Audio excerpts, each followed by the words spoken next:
नमस्कार, मैं हूं संजय शर्मा। आप देख रहे हैं 4 PM न्यूज नेटवर्क। साहेब का सपना बहुत बुरी तरह से बिहार और महाराष्ट्र तोड़ रहा है। बिहार और महाराष्ट्र के जो हालात हैं, उसने भारतीय जनता पार्टी को बेचैन कर दिया है।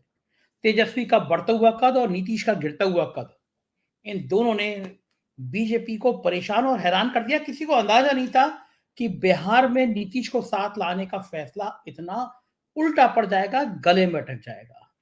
महाराष्ट्र में राज ठाकरे जो उत्तर प्रदेश और बिहार के लोगों को सिर्फ गाली नहीं बकते थे, मारपीट करते थे, पिटाई करते थे। आपको याद होगा, राज ठाकरे ने ऐलान किया था कि मैं अयोध्या में भगवान राम के दर्शन करने जाऊंगा। तो बाहुबली सांसद ब्रजभूषण सिंह ने पूरे उत्तर प्रदेश में होर्डिंग लगा दी थी, करोड़ों रुपए खर्च कर दिया था कि उत्तर भारत के लोगों को गाली देने वाले राज ठाकरे को हम उत्तर प्रदेश में घुसने नहीं देंगे। होर्डिंग, बैनर, जनसभाएं, ब्रजभूषण सिंह ने उत्तर प्रदेश को हिला के रख दिया था कि राज ठाकरे को अयोध्या तो छोड़ो, उत्तर प्रदेश में भी नहीं घुसने देंगे। और नहीं घुसने दिया, कैंसिल हो गया प्रोग्राम। वो राज ठाकरे अमित शाह जी के साथ मुस्कुराते हुए नजर आ रहे हैं। मुंबई में आज तक अपना एक सांसद नहीं जिता पाए। तो ऐसे में महाराष्ट्र में मजबूरी क्या है बीजेपी की कि वो राज ठाकरे तक को अपने साथ ले रही है। ये सोच के भी साथ लेने डर नहीं लग रहा कि राज ठाकरे के आने के बाद बिहार और उत्तर प्रदेश के लोग और भड़क जाएंगे। और फिर उत्तर प्रदेश में ऐसा क्या चीज होने जा रही है जो भारतीय जनता पार्टी को डरा रही है। इसलिए गोदी मीडिया को कहा गया है कि हिंदू मुसलमान का एंगल चलाते रहो। बदायूं में एक घटना हुई।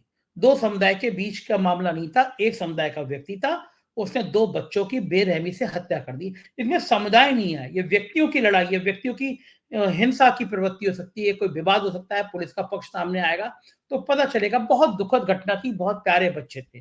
पुलिस ने एनकाउंटर में एक युवक को तुरंत वहां पे मार गिराया। लेकिन इस घटना के बाद आगजनी हुई, 2 घंटे में मामला शांत हो गया, पुलिस ने शांत कर दिया। लेकिन चैनल नहीं चाहते कि शांत हो। मैं आज देख रहा था, आज तक देश का सबसे तेज चैनल, उसने आधे आधे घंटे के दिन में 2 प्रोग्राम किए। और वो एंगल जितनी सफाई के साथ बार बार एक समुदाय का नाम लेना, फिर दूसरे समुदाय की बात करना, उसके बाद शाम को डिबेट भी रख दी। आप सोचिए, ये चैनल इतना सेंसिटिव हो गया कि 4-4 रिपोर्टर, मैं देख रहा था कि इस घटना के बाद 4-4 रिपोर्टर बयान कर रहे थे। एक घटना हो गई, पुलिस एंगल पे जांच करती, इसमें दो समुदाय कहां से आ गए? ना तो समुदाय की विचारधारा थी। अगर एक समुदाय का व्यक्ति अपराध करता है दूसरे समुदाय के संग, तो उसमें हिंदू बना मुसलमान का एंगल कहां से आ गया?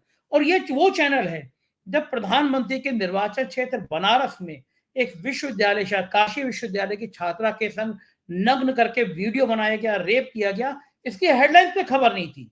भारतीय जनता पार्टी से जुड़े हुए थे बलात्कारी, इसलिए याद ही नहीं आया जनाब कश्यप जी को कि कभी बनारस की बात करें। लेकिन बदायूं की घटना पे 5-5 रिपोर्टर और उसके बाद डिबेट। कारण यह है कि हिंदू बनाम मुसलमान का तड़का नहीं लगेगा तो उत्तर प्रदेश में स्थिति डावाडोल होती हुई नजर आ रही है। ऐसे तमाम चीजों पर आज मैंने अभय द्विवेदी जी से बात करी है। देश के जाने माने पत्रकार, जिनको आप टीवी चैनलों पर लगातार देखते रहते हैं, बहुत शानदार पत्रकार हैं, कई किताबें लिखी हैं उन्होंने, बहुत बड़ा अनुभव है। चलते हैं अभय द्विवेदी जी के पास और इन सारे सवालों का जवाब उनसे ही लेते हैं। चैनल को ज्वाइन करना ना भूलें, सब्सक्राइब करें। चलते हैं अभय द्विवेदी जी के पास। 4 PM न्यूज नेटवर्क में स्वागत है अभय जी आपका। आज हम कुछ खास विषय पे आपसे बात करना चाहते हैं। बहुत जोर जोर से नारे लग रहे थे, अब की बार 400 पार। देखिए, महाराष्ट्र और बिहार में जो एनडीए में खींचमतान चल रही है, जो तस्वीर सामने आ रही है, उससे मुझे लग रहा है 400 तो क्या, 250 के भी लाले पड़े हुए हैं। अगर यही हाल रहा बिहार और महाराष्ट्र, दो राज्यों में जो संकेत आ रहे हैं, और बंगाल और कर्नाटक की बात और जोड़ ली जाए, तो मामला फंस रहा है प्रधानमंत्री जी का। क्या लग रहा है कि एनडीए बिहार में और महाराष्ट्र में इतनी बुरी तरह फंस क्यों गया? देखिए, 400 पार तो तब होंगे जो पहले भारतीय जनता पार्टी 272 पार करे। 272 के बाद 2019 में जो 303 आया था वो पार करे।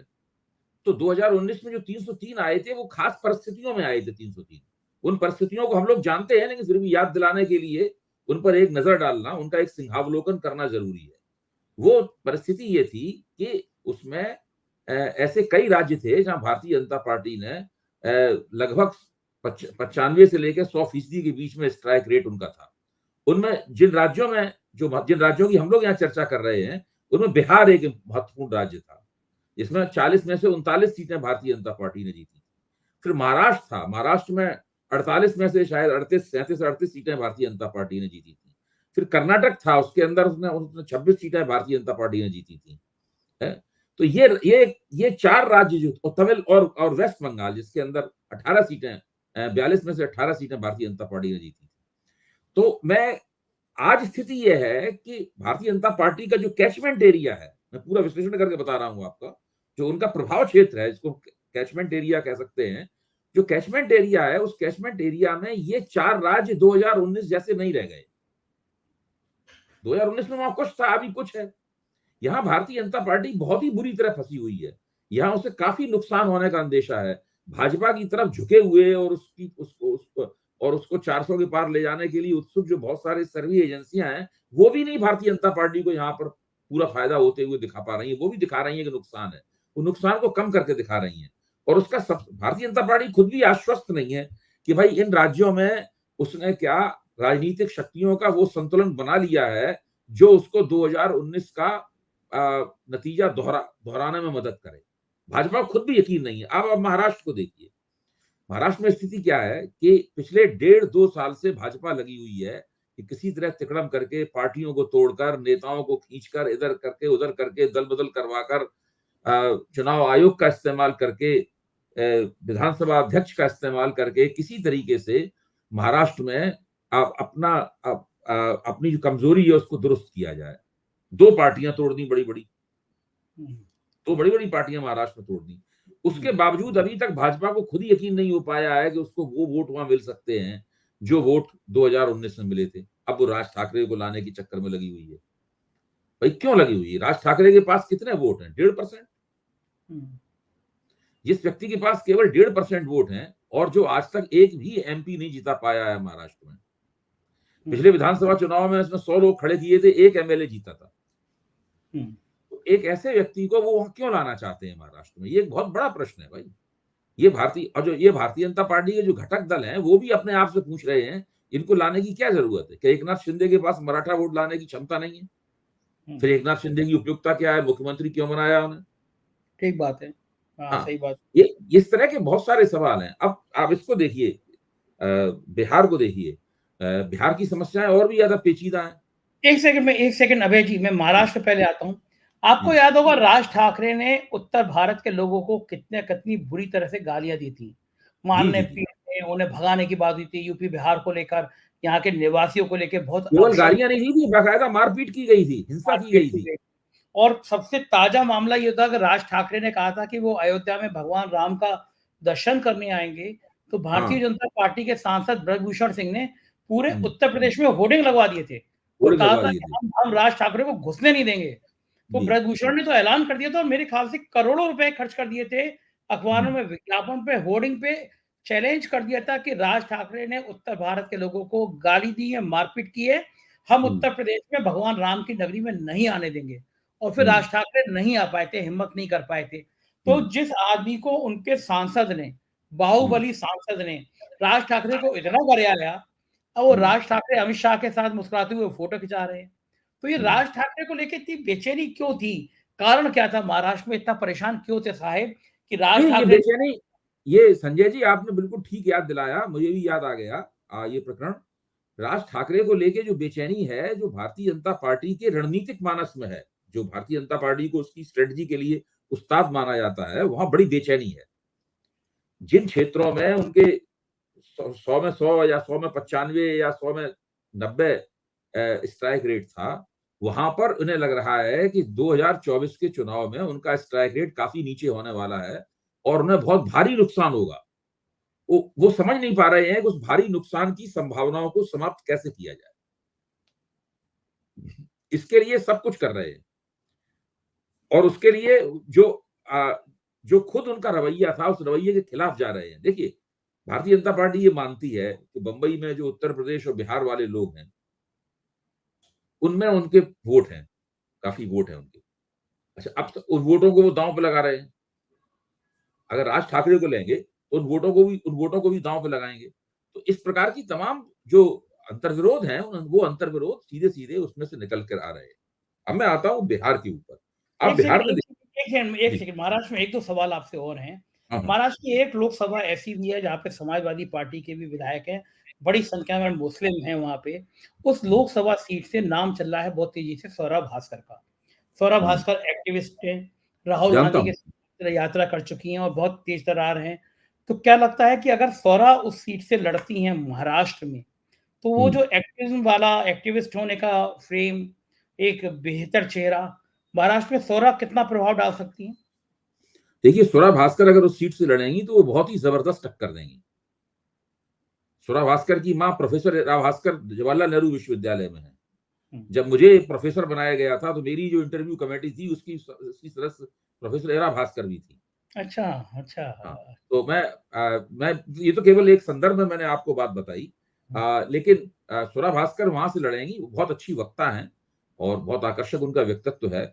और उस इलाके में जितने भी लोग वास्तव में चाहते हैं कि लोकतंत्र की स्थापना हो इस देश में, हमारा लोकतंत्र स्वस्थ हो और परिपक्व बने, वो सब लोग स्वरा भास्कर के पक्ष में खड़े होंगे।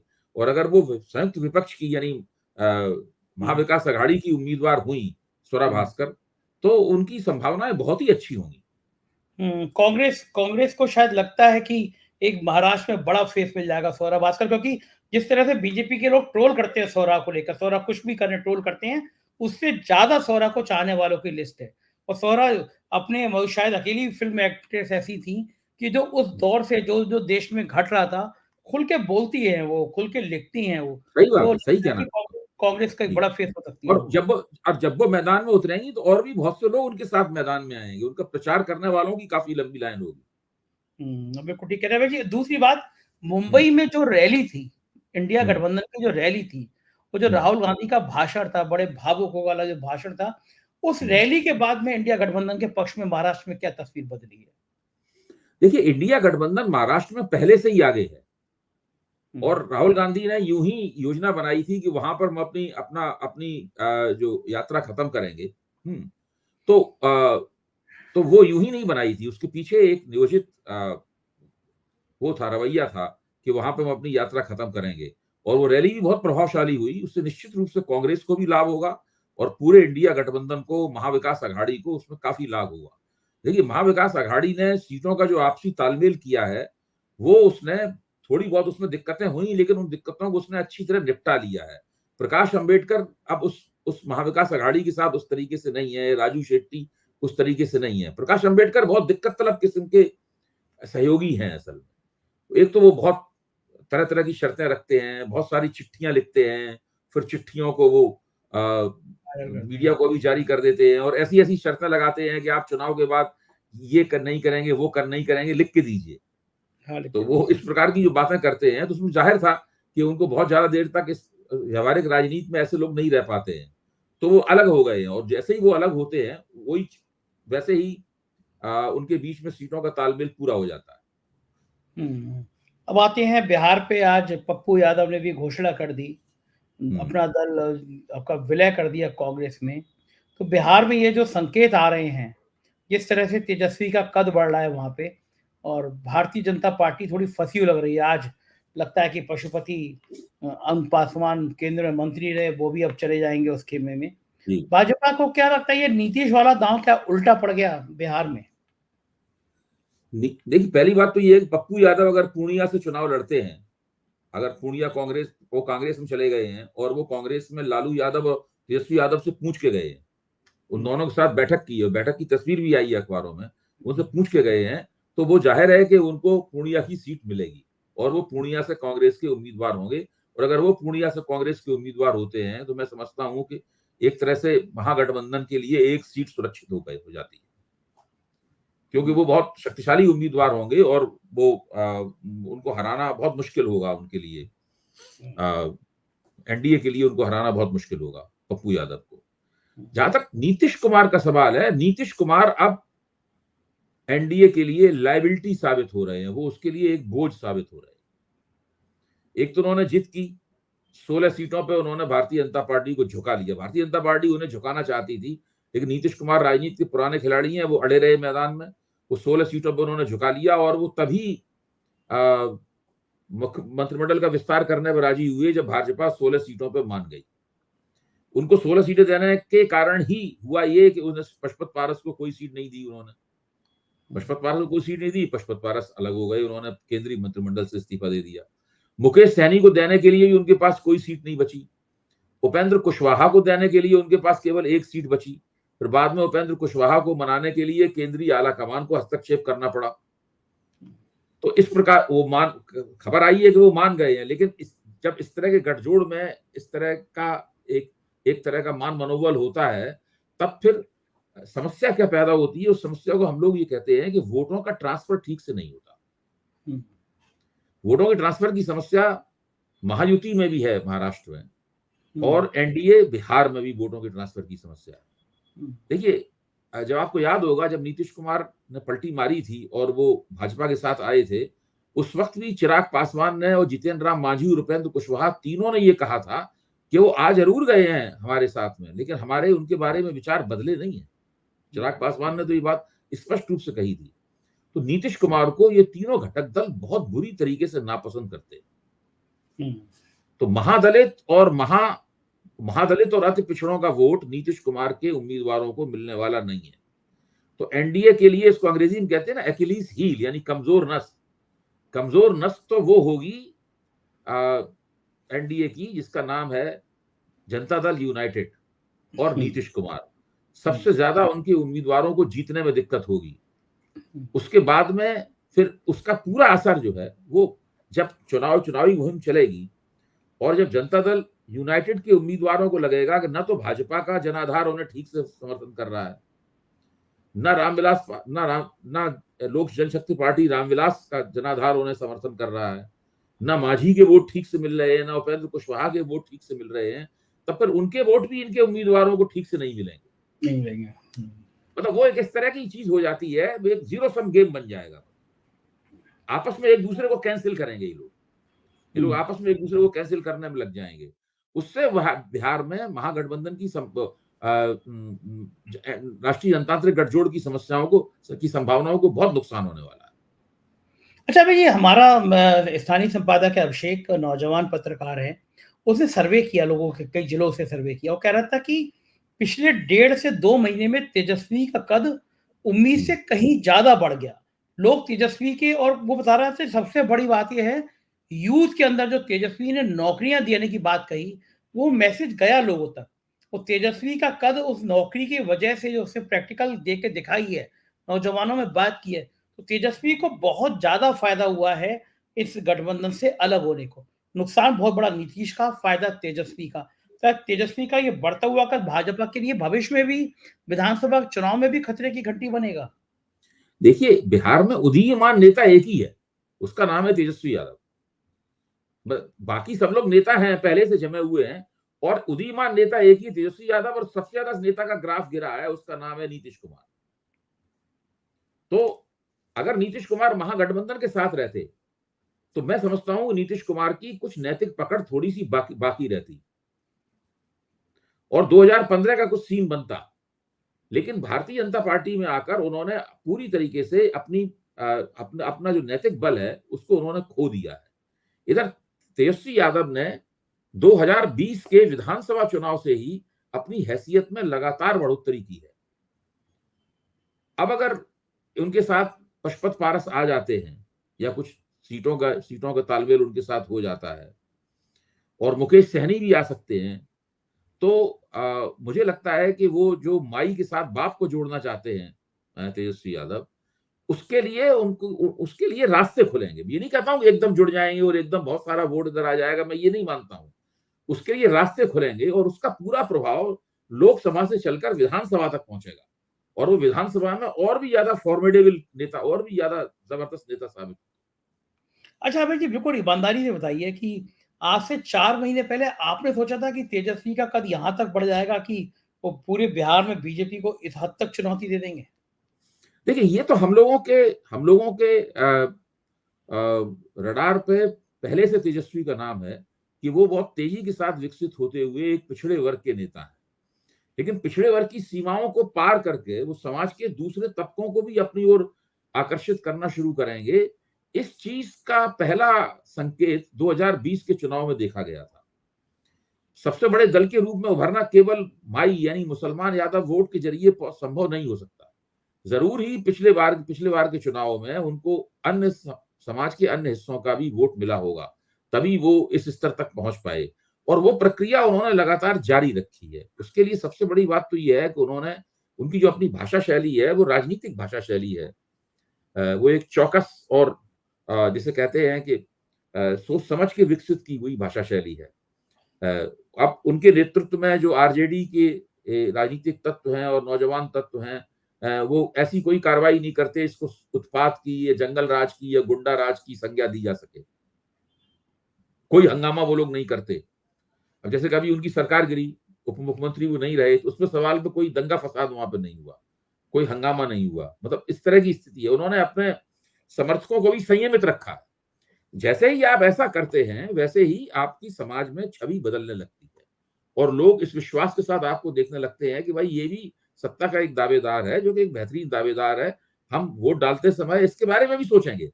लोग अपनी मतदान प्राथमिकताओं पर पुनर्विचार करने लगते हैं। जैसे ही ये प्रक्रिया शुरू होती है, फिर उस नेता की दूसरी योग्यताएं जो है वो भी खुल के लोगों के सामने आने लगती हैं। यादव मुसलमान जनाधार वाली पार्टी के लिए पहला काम तो ये होता है कि वो अति पिछड़े और अति दलित महादलित समाज जो है उसको ये विश्वास दिलाएं कि जब वो सत्ता में आ जाएंगे तो वो उनके रक्षक होंगे। उनको तंग करने वाले या उनको धौंसियाने वाले, बुली करने वाले लोग नहीं होंगे। जैसे ही वो ये विश्वास दिलाते हैं वैसे ही सीन बदलना शुरू हो जाता है।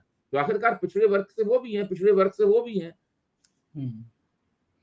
एक बात बताइए कि अभय जी, चुनाव पास में आया और मीडिया जो है वो जहर बोने का काम शुरू करने लगी। बदायूं में एक दर्दनाक घटना घटी। एक नाई ने 2 बच्चों की हत्या कर दी और फिर पुलिस ने उसका तुरंत एनकाउंटर कर दिया। एक घटना थी, उसके कारण अभी सामने नहीं आए हैं, जो भी कारण हो उसके। लेकिन एक विवाद हो, उन्माद हो, एक घटना घट गई। आज मैं देख रहा था, आज तक चैनल ने आधे घंटे दिन में 2 बार दिखाई और शाम को बहस रखी। बनारस में काशी विश्वविद्यालय में प्रधानमंत्री के निर्वाचन क्षेत्र में एक लड़की को रोककर उसके साथ बलात्कार, उसका नग्न वीडियो बनाना, उस घटना पर गोदी मीडिया ने हेडलाइंस में भी खबर नहीं दिखाई। लेकिन आज इस घटना में चूंकि 2 समुदाय अलग अलग थे, उस पे इस रूप में चलानी शुरू करी और व्हाट्सएप फैक्ट्री पर आने लगे कि साहब वो जो नाई था वो किसी उन्माद में था, किसी के उसमें था, गंदे गंदे मैसेज जो बीच में दूरियां बन जाएं। ये अभी ट्रायल शुरू हुआ है। यानी चुनाव को मीडिया पूरी तरह से, वो भी आज तक जैसा चैनल, हिंदू बनाम मुसलमान बनाने की दिशा में बढ़ रहा है। क्या लगता है कि क्या गोदी मीडिया इस बार फिर ये जहर समाज में बना लेगा, या फिर लोगों को पता है कि इसका काम, ये प्रायोजित काम लोगों के बीच में जहर बांटना है, 2 समुदाय के बीच में नफरत बांटना है? ऐसी वारदात, दुखद वारदात थी, बच्चों की हत्या, दिल दहला गया, लेकिन उसको 2 समुदाय के बीच में रंग देना, उस पर बहस कराना, आज क्या? तक ऐसा कर रहा है देख के अफसोस होता है। अफसोस इसलिए होता है कि एक जमाना था जबकि आज तक में एंकरों को अरुण पुरी द्वारा ये संदेश दिया गया था कि आप समाज को बांटने वाली या सांप्रदायिक हिंदू मुसलमान करने वाली कार्यक्रम नहीं करेंगे। तो कुछ दिनों तक आज तक के एंकरों ने संयम भी रखा था, लेकिन धीरे धीरे वो संयम चला गया और फिर से वही सब होने लगा। खासतौर से ये सुधीर चौधरी वगैरह लोग जब आज तक में आए, उसके बाद से फिर वही प्रक्रिया शुरू हो गई। अब ये बदायूं वाली घटना में तो आप ठीक कह रहे हैं, उसमें तो सवेरे से यही सब चल रहा है, हिंदू मुसलमान ही चल रहा है, जबकि ये किधर से भी हिंदू वनाम मुसलमान है ही नहीं। ना ये संगठित अपराधों से संबंधित मसला है, ये है ही नहीं। हिंदू बनाम मुसलमान किसी भी तरीके से नहीं है। ये तो जिस वजह से है उसकी कुछ कुछ झलक हम लोगों को मिलने लगी है, लेकिन जब तक पुलिस प्रशासन उस बात को प्रमाणित रूप से ना कह दे, इसलिए हम लोगों को सार्वजनिक रूप से कहना उस बात को ठीक नहीं है। लेकिन वो तो दूसरे कारण है उसके होने के। उन दूसरे कारणों को हिंदू बनाम मुसलमान बना के करना, ये बहुत ही घोर अनुचित बात है। और आज तक को तो इस तरह की गतिविधि में भाग ही नहीं लेना चाहिए। इसका सीधा मतलब ये है कि ये सारे के सारे जो कमर्शियल चैनल हैं वो बीजेपी का खेल खेल रहे हैं। मैंने देखा अभय जी, आज तक के 4-5 रिपोर्टर बाइट ले रहे थे एक घटना पे। इतनी बड़ी घटना नहीं, कंट्रोल हो गई थी घटना, 1 घंटे में आगजनी खत्म हो चुकी थी, एनकाउंटर हो चुका था, लेकिन आज 5-5 रिपोर्टरों को मैंने बाइट लेते हुए देखा। मतलब उसको धर्म के आधार पे बांट दो इतना लोगों के जहन में भर दो कि एक समुदाय का व्यक्ति था, दूसरे समुदाय के 2 बच्चे मार दिए। ये समाज को कहाँ ले जाना चाहते हैं ये मीडिया के लोग?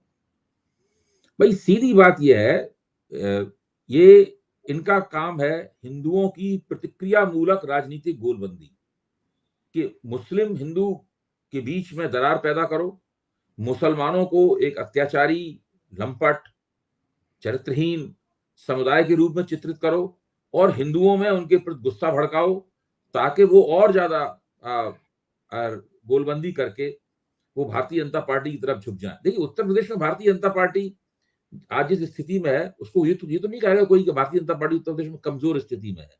तो आखिरकार वो बेचैनी क्या है? मैं बार बार हमेशा इस बात को उठा रहा हूं आजकल कि आखिरकार वो क्या बेचैनी है जिसकी वजह से भाजपा को लगता है कि 2019 वाला नतीजा उसका होने नहीं जा रहा है। उस नतीजे को रिपीट करने के लिए, उसी नतीजे को दोबारा हासिल करने के लिए वो क्या नहीं कर रहे हैं? जब उत्तर प्रदेश में ऐसा कर रहे हैं तो फिर महाराष्ट्र में क्यों नहीं ऐसा करेंगे? बिहार में ऐसा क्यों नहीं करेंगे? कर्नाटक की स्थिति को आप देखिए। कर्नाटक में उन्होंने जनता दल सेकुलर के साथ में समझौता किया। अभी तक उन दोनों के बीच में कोई सीटों का तालमेल न अंतिम रूप। अब कुमारस्वामी जो बयान दे रहे हैं, उन बयानों को देखिए। कुमारस्वामी कह रहे हैं कि हमको 2 सीटों का ऑफर किया जा रहा है, 2 सीटों के लिए थोड़ी ना हमने ये गठजोड़ किया है। तो भारतीय जनता पार्टी इन राज्यों में काफी पेचीदगियों में फंसी हुई है और बहुत सारी पेचीदगियां उसकी अपनी खुद की बनाई हुई है। ठीक बात है, और तभी वो शायद इस तरह का माहौल खराब करने वालों को बढ़ावा भी दे रही है। बहुत बहुत शुक्रिया अभय जी, आपने अपना कीमती समय दिया, हमसे बातचीत की। आभार। तो ये थे अभय द्विवेदी जी, और आप सुन रहे थे कि आखिर देश में भारतीय जनता पार्टी की ऐसी हालत क्यों है कि साहब परेशान है। मुझको यकीन है ये चर्चा आपको पसंद आई होगी। अपनी राय से अवगत कराइएगा, चैनल को ज्वाइन कीजिएगा, सब्सक्राइब करिएगा। शुक्रिया, थैंक यू।